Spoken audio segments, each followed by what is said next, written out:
Hi, welcome. My name is Stanley Davids. I'm so very grateful that you have chosen to join us once again in our conversation about the portion of the week. This week, again, we have combined portions, two of them, Bahar and Bechukotai. And when we finish those, we conclude the reading of the third book of the Torah. What's the name of it? Leviticus, Vayikra, correct. Next week, we will enter into the wilderness and begin the fourth book of the Torah, which is Numbers. It's correct, Bamidbar. Now, we all know that how we end the study of each of the 5 books of the Torah. We say, Chazak, Chazak, v'nit chazek. Let us be strong, let us be strong, let us strengthen one another. And then there should be a siyum. We Jews eat at all good times. Many, many years ago, a beloved friend of mine and a mentor, Bernie Silverman, told me that every siyum must have herring, challah, gefilte fish, and slivovitz. Slivovitz. There it is, 100 proof.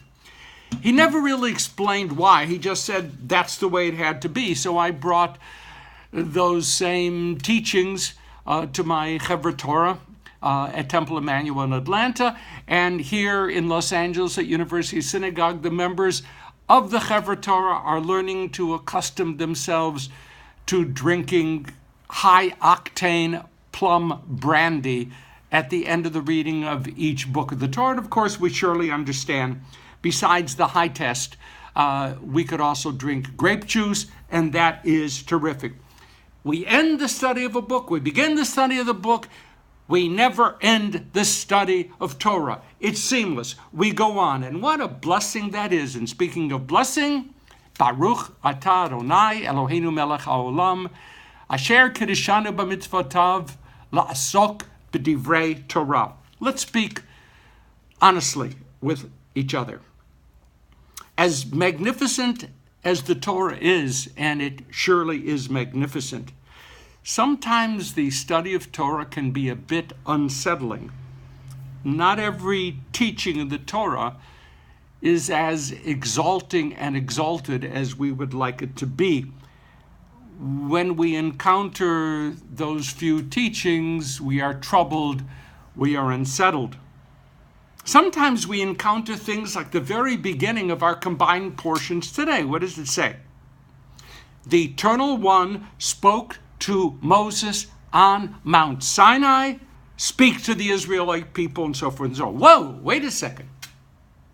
Moses was atop Mount Sinai in chapter 20 of the book of Exodus. We're now at the end of the book of Leviticus.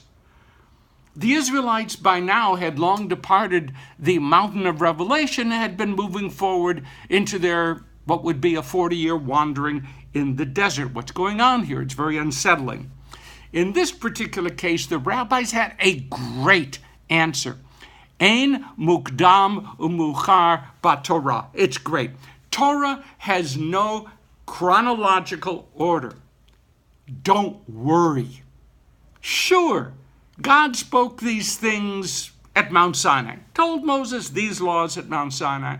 But with all the work that Moses had to do, there was a delay in getting the material written down. He finally had a break. He had them written down, so it ended up at the book of Leviticus, but it really belongs chapter 21 or something in the book of Exodus. That's great.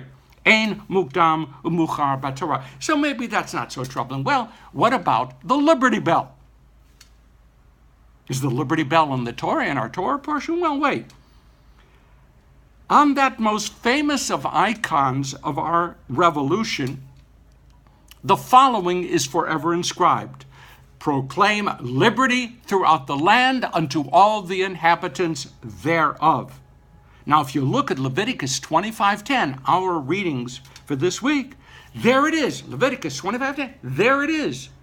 A statement from our Torah is inscribed on the Liberty Bell. That's almost better than the words of Emma Lazarus inscribed at the base of the Statue of Liberty. It's a problem here. Whoa, wait a second. It seems that the original Hebrew text might better be translated as follows. You shall proclaim release throughout the land for all its inhabitants. Our text isn't at all addressing matters of revolution against a monarchy or civil rights or anything like national liberation. This text is part of the establishment of a 50-year cycle of land ownership. It indicates that even if land is sold by someone, on the 50th year, the land has to be returned to its original owner. This is a mitzvah that sought to assure that no one could be forever pauperized. That's a great teaching. So it turns out that the Liberty Bell quote is being used very much out of context. Don't tell anybody. That's unsettling, but okay. No matter the inaccuracy, what is actually on the Liberty Bell has come to be a great and inspirational, aspirational teaching. Next, one of the nicest compliments that can be offered in a Jewish context is to say of someone, tocho kavoro. It's a phrase that I use rarely in a eulogy, just in a few select occasions. Tocho kavoro. It has two complementary translations. One is that a person's external beauty is reflected in the inner values by which that person lives. Tocho kavoro. It also could mean that a person's inner being is reflected by those deeds which marked his or her life. So is it just what you see is what you get? Is that tocho kavoro? Yeah, sure, somewhat. But it's more than that. It signifies a person who acts with integrity, that there is no disconnect between the values publicly espoused and the true intentions held deeply within the heart. Such a person is one, integrated. When that person promises someone, there are no inner reservations or crossed fingers. When that person has deeply held intentions, those intentions are not disguised by flattering words and soothing gestures. When that person has a warm smile, that smile is not a disguise. Tocho kavoro means that the person doesn't cheat, doesn't misrepresent, doesn't act with subterfuge. Our Sedra commands us in a variety of different ways how not to cheat, not to oppress others, to act with integrity. Don't cheat when buying land or when selling land. When setting out a price for an item of merchandise, don't cheat. Caveat emptor is not a Jewish value. And one can also cheat with words. The rabbis say that such cheating occurs when you use your words to injure somebody. You're not allowed, literally not allowed, to come up to a convert to Judaism and say, I remember what you were before you became the person you are now. You can't say that. You can't say to a Baal Tshuva, someone who has overcome an addiction or who has once lived a life that was disreputable and self-destructive, and say to her, you're okay now, I'll give you an out, but I remember what you were like before. That is forbidden.